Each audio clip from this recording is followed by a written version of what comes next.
Hi പ്രിയമുള്ള സുഹൃത്തുക്കളെ, Hamas എന്ന ക്രൂരരായ കൊലപാതകികളെ, കൊലയാളികളെ, യുദ്ധക്കൊതിയന്മാരും ചോരക്കൊതിയന്മാരും ഒരു മരിച്ചിനിക്കമ്പിൽ തുണി ചുറ്റിയിരിക്കുന്നതെന്ന് കണ്ടാലും മതി, പെണ്ണാണെന്ന രൂപത്തിൻ്റെ പിന്നാലെ പോകുന്ന ഈ ഭീകരന്മാരെ എങ്ങനെയാണ് കേരളത്തിൻ്റെ ഇടതു വലത് രാഷ്ട്രീയ കക്ഷികൾക്ക് പോരാളികളായത്? പലപ്പോഴും ഹമാസിന്റെ ചില ക്രൂരമായ ചെയ്തികൾ മാധ്യമങ്ങളിലൂടെ പുറത്തു വരുമ്പോൾ അത്ഭുതം തോന്നുന്നു.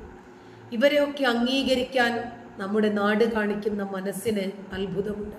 കാരണം ഹമാസ് എന്താണോ ചെയ്യുന്നത് അതൊക്കെ അംഗീകരിക്കാനും അതൊക്കെ ശരിയാണ് എന്ന് മനസ്സിലാക്കാനും കഴിയുന്ന വലിയ ഒരു വിഭാഗം ആളുകൾ കേരളക്കരയിൽ ഉണ്ടെങ്കിൽ അവരുടെയും മനസ്സ് ഹമാസിൻ്റെതുപോലെ തന്നെയായിരിക്കില്ലേ? ഹമാസ് ചെയ്യുന്ന ശരികൾ നമ്മുടെ നാട്ടിലും ചെയ്യണമെന്ന് തന്നെയല്ലേ അവരും ആഗ്രഹിക്കുന്നത്? 54 ദിവസം ഹമാസിന്റെ തടവിൽ കിടന്നിട്ടും താൻ ബലാത്സംഗത്തിനിരയാകാതിരുന്നത് ഒരേ ഒരു കാരണം കൊണ്ടാണെന്ന് ഇസ്രായേലി വനിത കരഞ്ഞുകൊണ്ട് പറയുവാണ്. ഞെട്ടലോടെ വിശ്വസിക്കാൻ പറ്റാത്ത ആ യാഥാർത്ഥ്യത്തെ അംഗീകരിച്ചുകൊണ്ട് പറയുവാണ്. ഫ്രഞ്ച് ടാറ്റു കലാകാരിയാണിത് പറയുന്നത്. തന്നെ പൂട്ടിയിട്ടിരുന്ന മുറിക്ക് പുറത്ത് തടവിലാക്കിയ ആളുടെ ഭാര്യ ഉണ്ടായിരുന്നു എന്നതുകൊണ്ടത് മാത്രമാണ് ബലാത്സംഗത്തിന് താൻ ഇരയാകാതിരുന്നത് എന്നാണ് മിയ സ്കീം എന്ന് 21 ഞെട്ടലോടെ പുറം ലോകത്തോടെ പറയുന്നത്.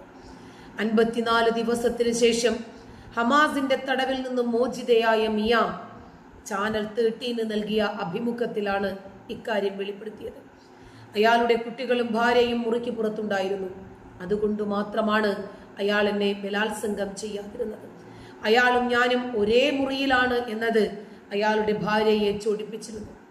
എന്നെ ഒരു ഇരുട്ടുമുറിയിലാണ് പൂട്ടിയിട്ടിരുന്നതെന്നും ആരോടെങ്കിലും സംസാരിക്കാനോ കാണാനോ കേൾക്കാനോ അനുവദിച്ചിരുന്നില്ലെന്നും മിയ പറയുന്നു. താൻ പൂർണ്ണമായും അവരുടെ നിരീക്ഷണത്തിലായിരുന്നെന്നും തന്നെ പട്ടിണിക്കിടുകയും അധിക്ഷേപിക്കുകയും ചെയ്തെന്നും മിയ വെളിപ്പെടുത്തി. ഒരു വേള അവർ എന്നെ കൊലപ്പെടുത്തുമെന്ന് വരെ കരുതിയിരുന്നതായും മിയ പറയുമ്പോൾ മരിച്ചു ജീവിച്ച പ്രത്യാശയിലും ആ ഒരു ഞെട്ടലിലുമാണ് ആ പെൺകുട്ടി. ഹമാസ് സംഘത്തിലുള്ളവരുടെ നോട്ടം അസഹനീയമായിരുന്നെന്നും താൻ കണ്ണുകൾ കൊണ്ട് പീഡിപ്പിക്കപ്പെടുകയാണെന്ന് വരെ തോന്നിയെന്നുമാണ് മിയ പറയുന്നത്. ഭാര്യയെ സ്നേഹിക്കുന്നില്ല എന്ന് പോലും അയാൾ ഒരിക്കൽ എന്നോട് പറഞ്ഞിട്ടുണ്ടെന്ന് മിയ പറയുന്നു. അവിടെ ഒരാൾ നിങ്ങളെ തന്നെ നോക്കിയിരിക്കുന്നു, 24 മണിക്കൂറും നോക്കിയിരിക്കുന്നു, കണ്ണുകൾ കൊണ്ട് നിങ്ങളെ ബലാത്സംഗം ചെയ്യുന്നു. ബലാത്സംഗം ചെയ്യുമെന്നുള്ള ഭയം, മരിക്കുമെന്നുള്ള ഭയം, ഞാൻ ശരിക്കും ഭയപ്പെട്ടു എന്നാണ് അവർ പറയുന്നത്. എന്നെ ശത്രുതയോടെയാണ് കണ്ടതെങ്കിലും അയാളുടെ ഭാര്യ വീട്ടിലുള്ളതായിരുന്നു എനിക്ക് ഏക ലേശമെങ്കിലും ഒരു ധൈര്യം തന്നതെന്നാണ് മിയ പറഞ്ഞത്. കഴിഞ്ഞ വർഷം ഒക്ടോബർ 7 കിഴക്കൻ ഇസ്രായേലിൽ നടന്ന ഒരു സംഗീത പരിപാടിയിൽ നിന്നാണ് മിയയെ തട്ടിക്കൊണ്ടുപോയത്. തടവിലാക്കപ്പെട്ട ആളുകളെ ഒക്കെ നന്നായിട്ടാണ് നോക്കിയത് എന്ന് കാണിച്ച് ഹമാസ് പുറത്തിറക്കിയ വീഡിയോയിലൂടെ അവർ പുറം ലോകത്തെ അറിയിച്ച പെൺകുട്ടിയെ ഓർമ്മയില്ലേ? മിയ, ആ പെൺകുട്ടിയാണ് ഈ പറയുന്നത്.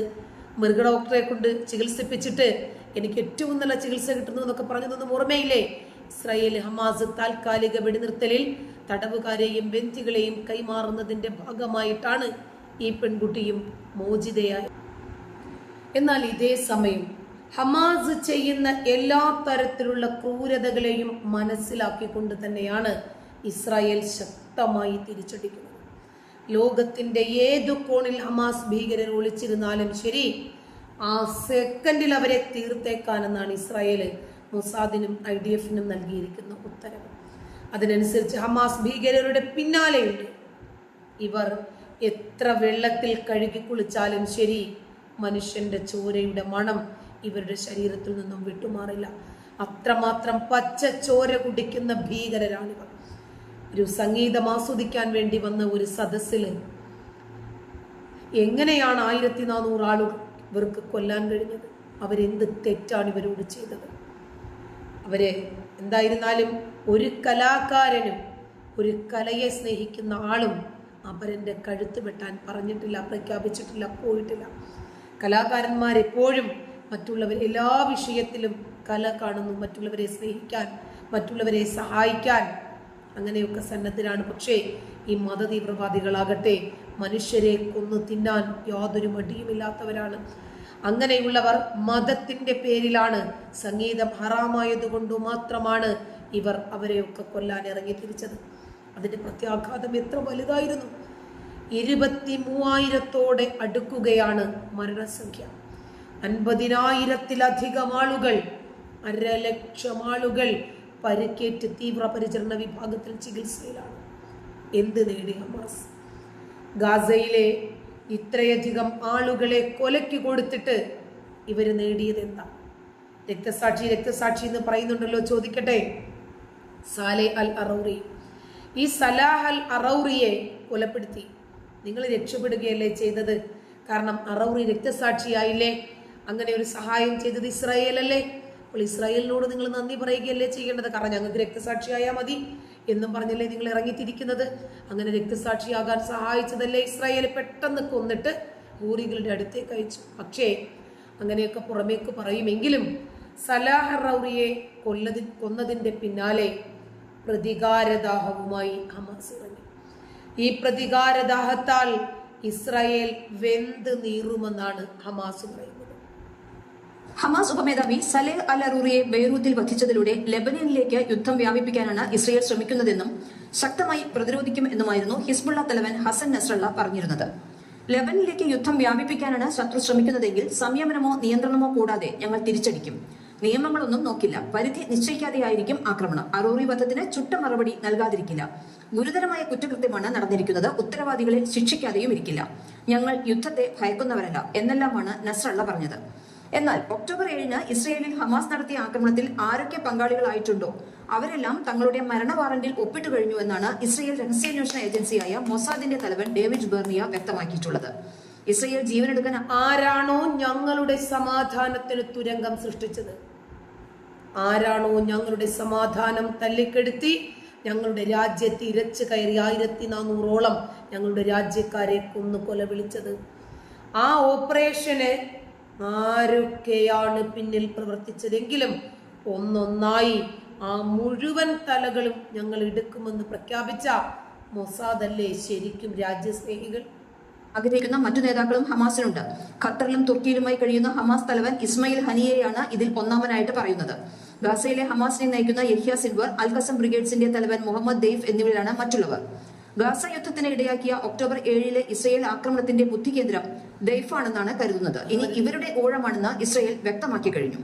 ഇപ്പോൾ കൊല്ലപ്പെട്ട അരൂരിക്ക് വിശേഷണങ്ങൾ ഏറെയാണ്. ഹമാസിന്റെ രാഷ്ട്രീയ വിഭാഗത്തിന്റെ രണ്ടാമത്തെ വലിയ നേതാവ്, സായുധ വിഭാഗമായ അൽ ഖസം ബ്രിഗേഡ്സിന്റെ സഹസ്ഥാപകൻ, ഇസ്രയേൽ അധിനിവേശ വെസ്റ്റ് ബാങ്കിൽ അൽ ഖസം ബ്രിഗേഡ്സിനെ വളർത്തുന്നതിൽ നിർണായക പങ്കുവഹിച്ച വ്യക്തി, ഇറാനും ഹിസ്ബുള്ളയും ഹമാസും തമ്മിലുള്ള കണ്ണി, അങ്ങനെ പലതായിരുന്നു ഇസ്രയേൽ വധിച്ച സലേഹ് അൽ അറൂറിയുടെ വിശേഷണങ്ങൾ. ലെബനന്റെ തലസ്ഥാനമായി ഒക്ടോബർ 7-ാം തീയതി ഇസ്രായേലും ഹമാസും തമ്മിൽ ഒരു യുദ്ധം പ്രഖ്യാപിക്കുകയും വെല്ലുവിളിക്കുകയും ഒക്കെ ചെയ്യുന്നതിന് മുമ്പ് തന്നെ സലാഹ് അൽ അറൗറിയുടെ തല ഇസ്രായേൽ കൊണ്ടുപോകുമെന്ന് പരസ്യമായി പ്രഖ്യാപിച്ചിരുന്നതാണ്. ഈ അറൗറിയെ കൊന്നതിന്റെ പേരിൽ നിങ്ങൾ ഇതിന് സമാധാനം പറയാതെ പോകില്ലെന്നൊക്കെ പറഞ്ഞിട്ട് വലിയ രൂപത്തിൽ വെല്ലുവിളി നടത്തുന്നുണ്ട് ഹമാസ്. അതിനേക്കാൾ വലിയ വലിയ നേതാക്കളുടെ തല തെറിപ്പിച്ച ഇസ്രായേലിന് ഇതൊന്നും പുത്തരിയല്ല എന്ന് തന്നെയാണ് ഇസ്രായേൽ അറിയിക്കുന്നത്. നന്ദി.